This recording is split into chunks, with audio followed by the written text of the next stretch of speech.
Good morning everybody. Today's topic is scope of total income on the basis of residential status. See, in the previous class we have studied the provision of section 5 subsection 1 of the Indian Income Tax Act. What section 5 subsection 1 says? Section 5 subsection 1 says that the scope of total income of an assessee depends upon his residential status during the previous year. So, incidence of tax would be highest on a person who is resident in India, a little lower on a person who is not ordinarily resident in India, and lowest in case of non-resident. In other words, according to section 5 subsection 1, the scope of total income varies, it changes according to the residential status of the assessee during the previous year. So, to understand the provision of section 5 subsection 1, all incomes can be classified into three types. First, let us see what are the incomes to understand the scope of the total income and how these are taxed in the hands of different types of assessees. And these three incomes are, the first one is any income which is received in India.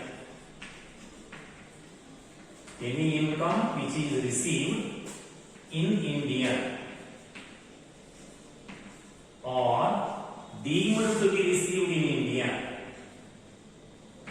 or deemed to be received in India. Deemed to be received in India in the previous year. In the previous year by or on behalf of the assessee or on behalf of such person. Second one is any income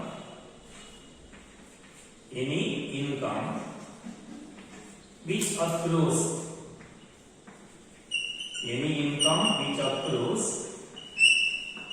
or arises, or is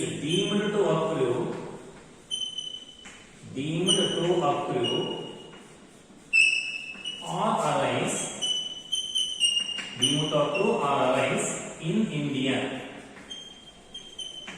during the previous year is understood. Then number 3, any income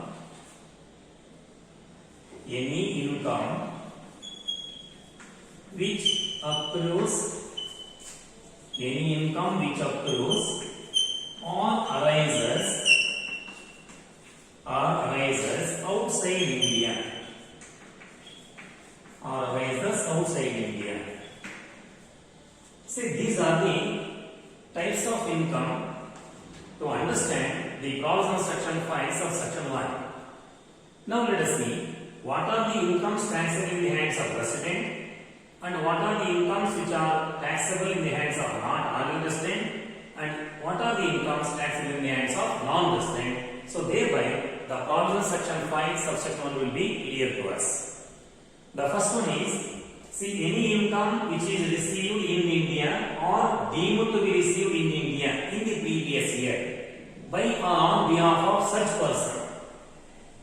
That means the incomes which have been received in India or the incomes which are deemed to be received in India. So both these are taxable in the hands of resident assessee or the person who is resident in India, and also the person who is not ordinarily resident in India, and also the person who is non-resident in India. That means, if any income is received or deemed to be received in India during the previous year, so that income is taxable irrespective of the residential status of the assessee or the concerned person. So whether a particular individual or the assessee, to be clear, whether a particular assessee is a resident or not ordinary resident or non-resident, he has to pay income tax for all incomes which have been received or deemed to be received in So in such case, that is, in the case of the incomes received or deemed to be received in India, so where the income has accrued or arisen, that is immaterial. When the income is accrued in India or outside India, so that is immaterial. The fact is that the income is received or it is deemed to be received in India, that is why it is taxable irrespective of the residential status. So all such incomes are taxable in the hands of resident assessee, in the hands of non-ordinary resident assessee, and in the hands of non-resident assessee also. So that is the first income. Second one, any income which accrues or arises or is deemed to accrue or arise in India during the previous year. That means if any income accrues or arises in India, or if any income is deemed to accrue or arise in India during the previous year, so that is also taxable irrespective of the residential status. Irrespective of the residential status means such incomes are taxable in the hands of a person who is resident in India, in the hands of a person who is not ordinary resident in India, and a person who is non-resident in India. So this income is also taxable in the hands of every person irrespective of his residential status. Now the third income is any income which accrues or arises outside India. So if any income has accrued or arisen outside India, so such income is taxable in the hands of resident assessee, no doubt. A resident assessee has to pay income tax for the incomes which accrue or arise outside India. It is also taxable in the hands of resident. But if the income accrues or arises outside India and that income is from a business which is controlled from India, or it is from a profession which is set up in India, then only it is taxable in the hands of non-ordinary resident, otherwise it is not taxable. Then what does it mean? It means if the income accrues or arises outside India, it is taxable in the hands of non-ordinary resident, provided subject to the condition that it is from a business or it is from a profession, and that too if the business is controlled from India or the profession is set up in India, otherwise it is not taxable in the hands of non-ordinary resident. So it's very clear that some concession is given to a person who is not ordinary resident in India.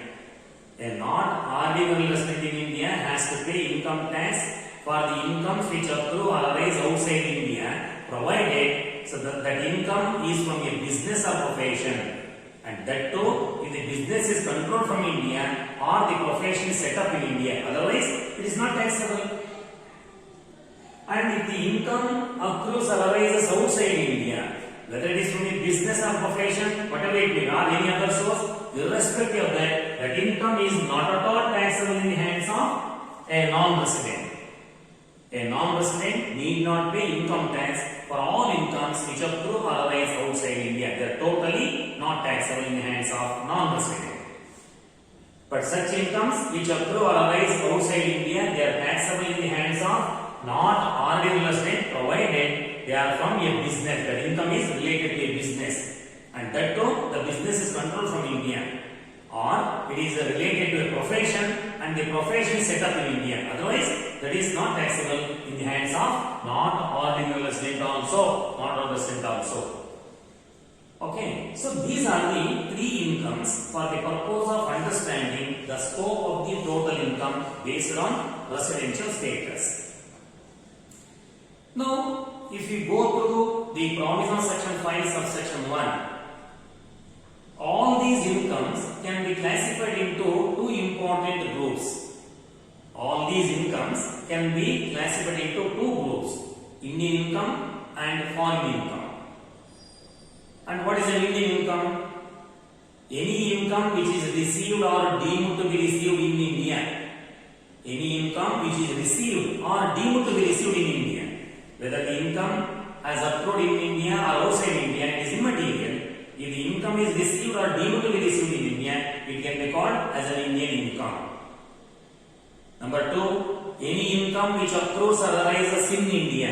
Any income which accrues or arises in India can also be treated as Indian income. Whether it is received in India or outside India, it is immaterial. Whether it is received in India or outside India, it is not relevant, it is immaterial, simply because the income has accrued or arisen in India, that can also be treated as Indian income.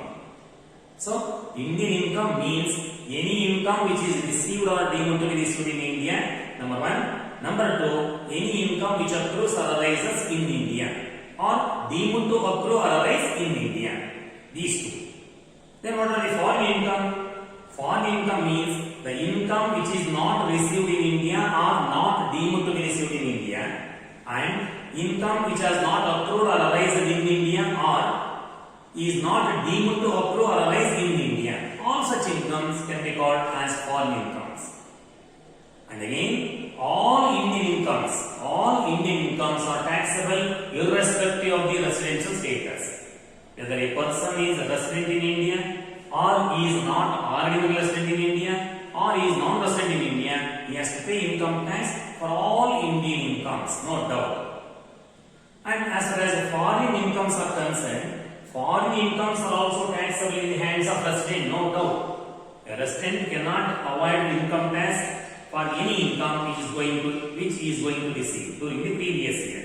So even foreign incomes are also taxable in the hands of resident, irrespective of the source of income, whether it is related to house property or the business, whatever it may be. All foreign incomes are also taxable in the hands of resident. But as far as non-ordinary resident and non-resident are concerned, so there is some relaxation. Foreign income is taxable in the hands of non-ordinary resident, provided it is from a business or profession. And again, the business is controlled from India or the profession is set up in India. Otherwise, it is not taxable. But in the case of non-resident, all foreign incomes are not at all taxable, whether they are from business or profession or from house property or other source, whatever it may be. All foreign incomes are totally excluded from the total income of a non-resident.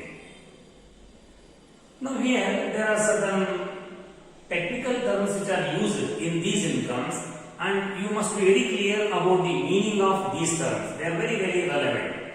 The first one is income which is received in India, they say. Then what is the meaning of received?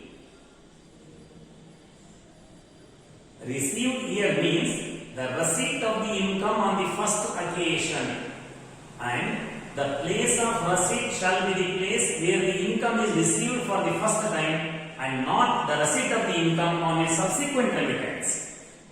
Say, to decide whether the income is received in India or outside India, what we have to see is where it was received for the first time.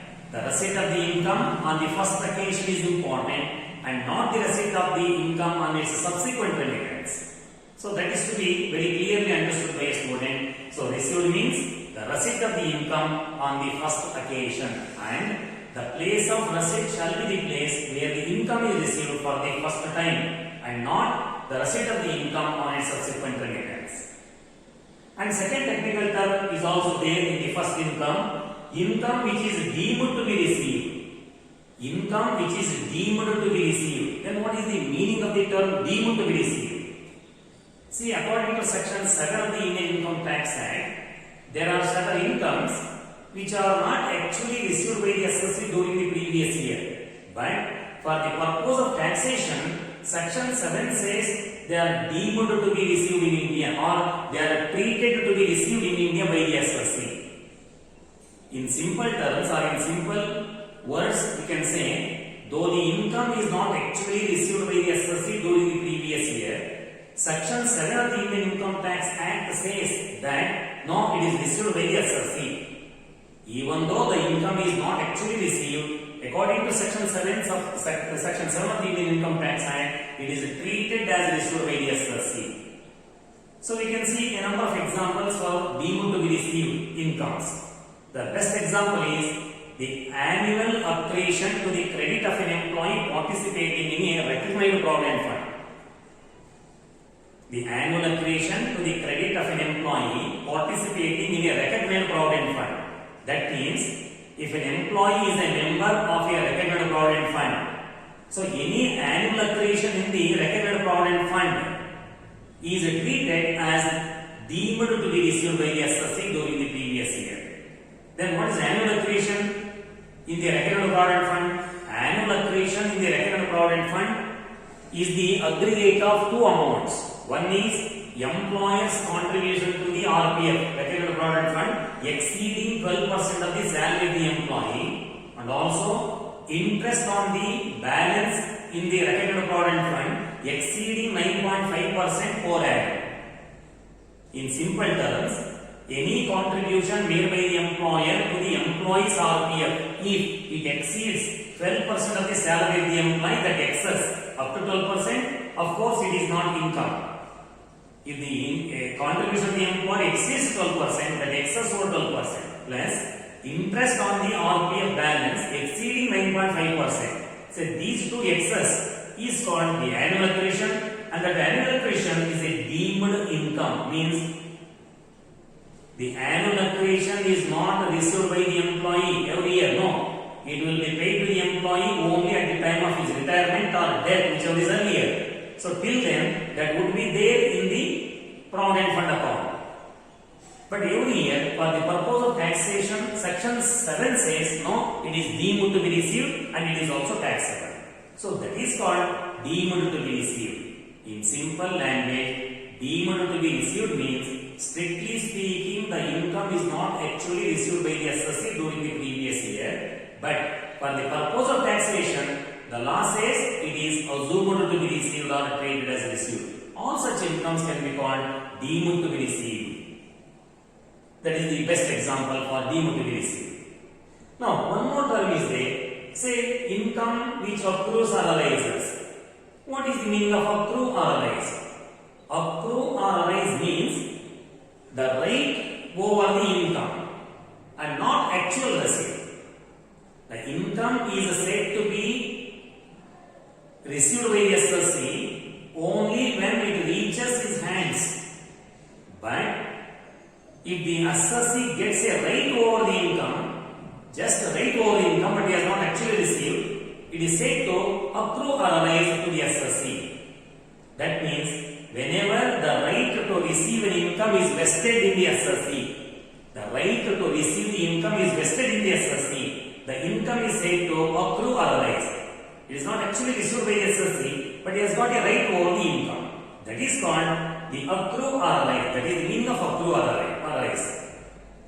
And one more term is deemed to accrue or arise. Deemed to accrue or arise means, strictly speaking or prima facie, it appears that the income is not actually accrued or arisen in India.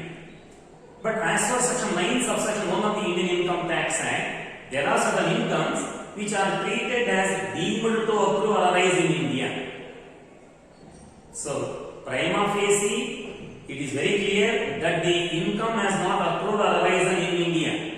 But Section 9 subsection 1 says, no, it is deemed to be received in India. So, they are under Section 9 subsection 1. The best example is salary payable by the Indian government to the Indian citizens working abroad. So if any Indian citizen is working abroad outside India and any salary is paid by government of India or any other government, then it is deemed to accrue or arise in India. See, prima facie it appears that it is not actually accrued or arisen in India because that person is working outside India and is getting salary outside India. So income has accrued and arisen outside India. Prima facie it appears so, but Section 9 subsection 1 says, for the purpose of taxation, all such payments made by government of India or any state governments to the citizens of India who are working abroad, so they are treated as deemed to be received. Deemed to be received. So this is the meaning of the term deemed to be received. Now it's very clear that the scope of the total income depends upon the residential status, because a resident has to pay income tax for all incomes. For all incomes, see, all kinds of incomes are taxable in the hands of a resident. That is why Section 5 subsection 1 says the incidence of tax would be highest in the hands of resident. And again, in the hands of not ordinary resident, foreign incomes are not taxable unless they are from a business or profession. Some concession is given. So, the tax liability or the incidence of tax is a little lower in case of not ordinary resident. And in the hands of a non-resident, foreign incomes are not at all taxable. Not at all taxable. That means the incidence of tax would be lowest in the hands of non-resident. See, ಈ ಕ್ಲಾಸ್ನಲ್ಲಿ ವಿದ್ಯಾರ್ಥಿಗಳೇ ನಾನು ನಿಮಗೆ scope of total income on the basis of residential status ಹೇಳ್ತಾ ಇದ್ದೀನಿ. So ಹಿಂದಿನ ತರಗತಿಯಲ್ಲಿ ನಾವು ನಿಮಗೆ ಸೆಕ್ಷನ್ 5 ಸಬ್ ಸೆಕ್ಷನ್ 1 ನ ಪ್ರಾವಿಷನ್ ಅನ್ನು ಹೇಳಿಕೊಟ್ಟಿದ್ದೇವೆ. ಸೆಕ್ಷನ್ 5 ಸಬ್ ಸೆಕ್ಷನ್ 1 ಏನು ಹೇಳ್ತಾ ಇದೆ? Scope of total income of N assessee depends upon his residential status during the previous year. ಅಂದ್ರೆ ಸ್ಕೋಪ್ ಆಫ್ ಟೋಟಲ್ ಇನ್ಕಮ್ ಅಂದ್ರೆ ಏನಿಲ್ಲ, ಯಾವ್ಯಾವ ಆದಾಯಗಳಿಗೆ ಒಬ್ಬ ಪರ್ಸನ್ ಟ್ಯಾಕ್ಸ್ ಕಟ್ಟಬೇಕಾಗುತ್ತೆ ಅಥವಾ ಅಸೆಸ್ಸಿ ಟ್ಯಾಕ್ಸ್ ಕಟ್ಟಬೇಕಾಗುತ್ತೆ, ಯಾವ್ಯಾವ ಆದಾಯಗಳಿಗೆ ಒಬ್ಬ ಅಸೆಸ್ಸಿ ಟ್ಯಾಕ್ಸ್ ಕಟ್ಟೋಬೇಕಾಗಿಲ್ಲ ಅಂತಕ್ಕಂಥದ್ದು ಅವನ ರೆಸಿಡೆನ್ಷಿಯಲ್ ಸ್ಟೇಟಸ್ ಮೇಲೆ ಅವಲಂಬಿತವಾಗಿದೆ ಅಂತ ಸೆಕ್ಷನ್ 5 ಅನ್ನು ಬರೀತಾರೆ. ಆದ್ರೆ ಅದನ್ನ ನಾವು ಸಂಪೂರ್ಣ ಅರ್ಥ ಮಾಡ್ಕೊಳ್ಬೇಕು ಅನ್ನೋದಾದ್ರೆ ಅದೇ ಸೆಕ್ಷನ್ 5 ನಲ್ಲಿ ಮತ್ತೆ ಹೇಳ್ತಾರೆ, ಒಬ್ಬ ಪರ್ಸನ್ ರೆಸಿಡೆಂಟ್ ಆದ್ರೆ ಅವನು ಅತಿ ಹೆಚ್ಚು ಟ್ಯಾಕ್ಸ್ ಕಟ್ಟುವಂತ ಸಂದರ್ಭ ಬರುತ್ತೆ. ಒಬ್ಬ ಪರ್ಸನ್ ನಾಟ್ ಆರ್ಡಿನರಿ ರೆಸಿಡೆಂಟ್ ಆದ್ರೆ ಅವನಿಗೆ ಸ್ವಲ್ಪ ಕಡಿಮೆ ಟ್ಯಾಕ್ಸ್ ಬರುತ್ತೆ. ಒಬ್ಬ ಪರ್ಸನ್ ನಾನ್ ರೆಸಿಡೆಂಟ್ ಆದ್ರೆ ಅವನಿಗೆ ತೀರಾ ಕಡಿಮೆ ಟ್ಯಾಕ್ಸ್ ಬರುತ್ತೆ ಅಂತಕ್ಕಂಥದ್ದು ಸೆಕ್ಷನ್ 5 ನಲ್ಲಿ ಇದೆ. ಅದನ್ನ ನಾವು ಸಂಪೂರ್ಣ ಅರ್ಥ ಮಾಡ್ಕೊಳ್ಬೇಕು ಅಂದ್ರೆ ನಾವು ಆದಾಯಗಳನ್ನ 3 ಭಾಗ ಮಾಡ್ಕೊಳ್ಬಹುದು, 3 ಟೈಪ್ಸ್ ಆಗಿ ವಿಂಗಡಣೆ ಮಾಡ್ಕೊಳ್ಬಹುದು. ಆ 3 ಆದಾಯಗಳು ಯಾವುವು ಇಲ್ಲಿ ಬರೆದಿದ್ದೇನೆ, ನೀವು ಗಮನಿಸ್ತಾ ಇದ್ದೀರಿ. So any income which is received in India are deemed to be received in India in the previous year, and any income which accrues or arises are deemed to accrue or arise in India during the previous year, and any income which accrues or arises outside India. ಈ ರೀತಿ ಆದಾಯಗಳನ್ನ 3 types ಮಾಡ್ಕೊಳ್ಬಹುದು. ಆದರೆ ಈ 3 ಆದಾಯಗಳಲ್ಲಿ ಯಾವ್ಯಾವ ಆದಾಯಗಳಿಗೆ ಯಾವ್ಯಾವ percent tax ಕಟ್ಟಬೇಕು, resident ಯಾವ್ಯಾವ ಆದಾಯಗಳಿಗೆ tax ಕಟ್ಟಬೇಕು, ನಾಟ್ ಆರ್ಡಿನರಿ ರೆಸಿಡೆಂಟ್ ಯಾವ್ಯಾವ ಆದಾಯಗಳಿಗೆ ಟ್ಯಾಕ್ಸ್ ಕಟ್ಟಬೇಕು, ನಾನ್ ರೆಸಿಡೆಂಟ್ ಯಾವ್ಯಾವ ಆದಾಯಗಳಿಗೆ ಟ್ಯಾಕ್ಸ್ ಕಟ್ಟಬೇಕು ಅಂತಕ್ಕಂಥದ್ದು ನೋಡಿದ್ರೆ ಸೆಕ್ಷನ್ 5 ಏನ್ ಇರುತ್ತೆ ಅದು ಸರಿ ಇದೆ ಅಂತಕ್ಕಂಥದ್ದು ಮನವರಿಕೆ ಆಗುತ್ತೆ. ಈಗ ಮೊದಲನೇದು ಏನಿದೆಯಲ್ಲ, any income which is received in India are deemed to be received in India in the previous year ಅಂತ ಇದೆ. ಯಾವುದೇ ಒಂದು ಆದಾಯ ಭಾರತದಲ್ಲಿ ಸ್ವೀಕಾರ ಆಗಿರಬೇಕು, ಅದು ರಿಸೀವ್ ಆಗಿರಬೇಕು ಇಂಡಿಯಾದಲ್ಲಿ, ಅಥವಾ ಅದು ಸ್ವೀಕಾರ ಆಗಿದೆ ಅಂತಕ್ಕಂಥ ಪರಿಭಾವನೆ ಡೀಮಿಂಗ್ ಪ್ರಾವಿಷನ್ ಇರಬೇಕು. ಒಂದು ಆದಾಯವನ್ನ ಒಬ್ಬ ಅಸೆಸ್ಸಿ ನಿಜಕ್ಕೂ ಸ್ವೀಕರಿಸಿಲ್ಲ, ಆದ್ರೆ ಕಾನೂನು ಹೇಳ್ತಾ ಇದೆ ಇಲ್ಲ ಅದು ಸ್ವೀಕರಿಸಲ್ಪಟ್ಟಿದೆ, ನೀನು ಅದಕ್ಕೂ ಟ್ಯಾಕ್ಸ್ ಕಟ್ಟಬೇಕು ಅಂತ. ಅದ್ರ ಏನಂತ ಆಮೇಲೆ ನೋಡೋಣ. ಸದ್ಯಕ್ಕೆ ಭಾರತದಲ್ಲಿ ಯಾವ್ಯಾವ ಆದಾಯಗಳನ್ನ ಒಬ್ಬ ಅಸೆಸ್ಸಿ ರಿಸೀವ್ ಮಾಡ್ಕೊಳ್ತಾನೆ ಅಥವಾ ರಿಸೀವ್ ಮಾಡ್ಕೊಂಡಿದ್ದಾನೆ ಅಂತಕ್ಕಂಥ ಕಾನೂನಿನ ಪರಿಭಾವನೆ ಇದೆ, ಡೀಮಿಂಗ್ ಪ್ರಾವಿಷನ್ ಇದೆ ಅಂತ ಎಲ್ಲ ಆದಾಯಗಳಿಗೆ ಯಾರು ಟ್ಯಾಕ್ಸ್ ಕಟ್ಟಬೇಕು ಅಂತ ಹೇಳಿದ್ರೆ ರೆಸಿಡೆಂಟ್ ಟ್ಯಾಕ್ಸ್ ಕಟ್ಟಬೇಕು, ನಾಟ್ ಆರ್ಡಿನರಿ ರೆಸಿಡೆಂಟ್ ಟ್ಯಾಕ್ಸ್ ಕಟ್ಟಬೇಕು, ನಾನ್ ರೆಸಿಡೆಂಟ್ ಕೂಡ ಟ್ಯಾಕ್ಸ್ ಕಟ್ಟಬೇಕು. ಸೊ ಈ ತರದ ಆದಾಯಗಳಿಗೆ ರೆಸಿಡೆನ್ಷಿಯಲ್ ಸ್ಟೇಟಸ್ ಏನೇ ಇರಲಿ ಟ್ಯಾಕ್ಸ್ ಕಟ್ಟಬೇಕು. ರೆಸಿಡೆಂಟ್ ಆದ್ರೂ ಸರಿ ಒಬ್ಬ ಪರ್ಸನ್, ನಾಟ್ ಆರ್ಡಿನರಿ ರೆಸಿಡೆಂಟ್ ಆದ್ರೂ ಸರಿ, ನಾನ್ ರೆಸಿಡೆಂಟ್ ಆದ್ರೂ ಸರಿ, ಈ ತರದ ಆದಾಯಗಳಿಗೆ ಟ್ಯಾಕ್ಸ್ ಕಟ್ಟಬೇಕು. ಎರಡನೇದು, any income which accrues or arises or is deemed to accrue or arise in India during the previous year. Previous year ನಲ್ಲಿ ಒಂದು ಆದಾಯ ಭಾರತದಲ್ಲಿ ಅಕ್ರೂ ಆಗಿರಬೇಕು ಅಥವಾ ಅರೈಸ್ ಆಗಿರಬೇಕು, ಅಥವಾ ಭಾರತದಲ್ಲಿ ಅಕ್ರೂ ಆಗಿಲ್ಲ ಅರೈಸ್ ಆಗಿಲ್ಲ ಅನ್ನೋ ಕೂಡ ಕಾನೂನಿನ ಪ್ರಕಾರ ಅದು ಭಾರತದಲ್ಲಿ ಅಪ್ರೂವ್ ಆಗಿದೆ ಅಥವಾ ಅರೈಸ್ ಆಗಿದೆ ಅಂತಕ್ಕಂಥ ಡೀಮಿಂಗ್ ಪ್ರಾವಿಷನ್ ಇರಬೇಕು. ಕಾನೂನು ಆತರ ಪರಿಭಾವಿಸುತ್ತೆ. ಸೊ ಆ ತರದ ಆದಾಯಗಳು ಅವಕ್ಕೂ ಕೂಡ ಎಲ್ಲಾ ತರದ ಅಸೆಸ್ಸಿ ಟ್ಯಾಕ್ಸ್ ಕಟ್ಟಬೇಕು. ರೆಸಿಡೆಂಟ್ ಟ್ಯಾಕ್ಸ್ ಕಟ್ಟಬೇಕಾಗುತ್ತೆ, ನಾಟ್ ಆರ್ಡಿನರಿ ರೆಸಿಡೆಂಟ್ ಟ್ಯಾಕ್ಸ್ ಕಟ್ಟಬೇಕಾಗುತ್ತೆ, ನಾನ್ ರೆಸಿಡೆಂಟ್ ಕೂಡ ಟ್ಯಾಕ್ಸ್ ಕಟ್ಟಬೇಕಾಗುತ್ತೆ. ಸೊ ಅವು incomes which accrue or arise or deemed to accrue or arise in India. ಮೂರನೇದು, any income which accrues or arises outside India. ಯಾವುದೋ ಒಂದು ಆದಾಯ ವಿದೇಶದಲ್ಲಿದ್ರೆ ಭಾರತ ಬಿಟ್ಟು ಬೇರೆ ದೇಶದಲ್ಲಿ ಅಪ್ರೂವ್ ಆಗಿದ್ರೆ ಅಥವಾ ಅರೈಸ್ ಆಗಿದ್ರೆ ಅದಕ್ಕೆ ರೆಸಿಡೆಂಟ್ ಅಸೆಸ್ಸಿ ಟ್ಯಾಕ್ಸ್ ಕಟ್ಟಲೇಬೇಕು. ಅವನಿಗೆ ಯಾವುದೇ ರೀತಿಯಾದಂತ ವಿನಾಯಿತಿ ಇರೋದಿಲ್ಲ, ಟ್ಯಾಕ್ಸ್ ಕಟ್ಟಲೇಬೇಕು. ಒಬ್ಬ ಪರ್ಸನ್ ರೆಸಿಡೆಂಟ್ ಆದ್ರೆ ಆ ತರದ ಆದಾಯಗಳು ಟ್ಯಾಕ್ಸ್ ಕಟ್ಟಬೇಕು. ಆದ್ರೆ ಒಬ್ಬ ಪರ್ಸನ್ ನಾಟ್ ಆರ್ಡಿನರಿ ರೆಸಿಡೆಂಟ್ ಆದ್ರೆ ಯಾವುದೇ ಆದಾಯ ವಿದೇಶದಲ್ಲಿ ಅಪ್ರೂವ್ ಆಗಿ ಅಥವಾ ಅರೈಸ್ ಆಗಿದ್ರೆ ಅದು ಒಂದು ಬಿಸ್ನೆಸ್ ಮತ್ತೆ ಪ್ರೊಫೆಷನ್ ಇಂದ ಬಂದಿರಬೇಕು ಮತ್ತು ಆ ಬಿಸ್ನೆಸ್ ಇಂಡಿಯಾದಿಂದ ನಿಯಂತ್ರಿಸಲ್ಪಟ್ಟಿರಬೇಕು, ಕಂಟ್ರೋಲ್ ಆಗಿರಬೇಕು, ಅಥವಾ ಪ್ರೊಫೆಷನ್ ಆಗಿದ್ರೆ ಅದು ಇಂಡಿಯಾದಲ್ಲಿ ಸೆಟಪ್ ಆಗಿರಬೇಕು. ಹಂಗಿದ್ರೆ ಮಾತ್ರ ಆ ತರದ ಆದಾಯಗಳಿಗೆ ನಾಟ್ ಆರ್ಡಿನರಿ ರೆಸಿಡೆಂಟ್ ಟ್ಯಾಕ್ಸ್ ಕಟ್ಟಬೇಕಾಗುತ್ತೆ, ಇಲ್ಲವರೆ ಬೇಕಾಗಿಲ್ಲ. ಅಂದ್ರೆ ಯಾವುದೋ ಒಂದು ಆದಾಯ ವಿದೇಶದಲ್ಲಿ ಅಪ್ರೂವ್ ಆಗಿದೆ ಅಥವಾ ಅರೈಸ್ ಆಗಿದೆ, ಅದು ಬಿಸ್ನೆಸ್ ನಿಂದ ಬಂದಿಲ್ಲ, ಪ್ರೊಫೆಷನ್ ಇಂದ ಬಂದಿಲ್ಲ, ಬೇರೆ ಮೂಲಗಳು ಪೋಸ್ಟ್ ಪ್ರಾಪರ್ಟಿ ಇರ್ಬೋದು, ಕ್ಯಾಪಿಟಲ್ ಗೇನ್ ಇರ್ಬೋದು, ಏನೇ ಬೇರೆ ಇದೆ, ಆಗಿದ್ಮೇಲೆ ಅಂತದಕ್ಕೆ ನಾಟ್ ಆರ್ಡಿನರಿ ರೆಸಿಡೆಂಟ್ ಟ್ಯಾಕ್ಸ್ ಕಟ್ಟೋದು ಬೇಕಾಗಿಲ್ಲ, ಅವನಿಗೆ ವಿನಾಯಿತಿ ಇದೆ. ಹಾಗೆ ಯಾವುದೇ ಆದಾಯ ವಿದೇಶದಲ್ಲಿ ಅಪ್ರೂವ್ ಆಗಿದೆ ಅಥವಾ ಅರೈಸ್ ಆಗಿದೆ ಅಂದ್ರೆ ಅದು ಯಾವುದೇ ಮೂಲಕ್ಕೆ ಸಂಬಂಧಪಟ್ಟಿರಲಿ, ಅದು ಬಿಸ್ನೆಸ್ ಆಗಿರ್ಬೋದು, ಪ್ರೊಫೆಷನ್ ಆಗಿರ್ಬೋದು, ಸ್ಯಾಲರಿ ಆಗಿರ್ಬೋದು, ಕ್ಯಾಪಿಟಲ್ ಏನ್ ಬೇಕೋ ಆಗಿರಲಿ, ಅದಕ್ಕೆ ನಾನ್ ರೆಸಿಡೆಂಟ್ ಟ್ಯಾಕ್ಸ್ ಕಟ್ಟಬೇಕಾಗಿದೆ. ಸೊ ಎಲ್ಲಾ ವಿದೇಶಿ ಆದಾಯಗಳು ಅಂದ್ರೆ ವಿದೇಶದಲ್ಲಿ ಅಪ್ರೂವ್ ಆಗ್ತಕ್ಕಂಥವು ಅಥವಾ ಅರೈಸ್ ಆಗ್ತಕ್ಕಂಥ ಆದಾಯಗಳಿಗೆ ನಾನ್ ರೆಸಿಡೆಂಟ್ ಟ್ಯಾಕ್ಸ್ ಕಟ್ಟೋದು ಬೇಕಾಗಿಲ್ಲ. ಆದ್ರೆ ಸೆಕ್ಷನ್ 5(1) ಏನ್ ಹೇಳ್ತಾ ಇದೆಯಲ್ಲ ಅದು ಸರಿ ಇದೆ ಅಂತ ಮೇಲ್ನೋಟಕ್ಕೆ ಕಾಣಿಸ್ತಾ ಇದೆ.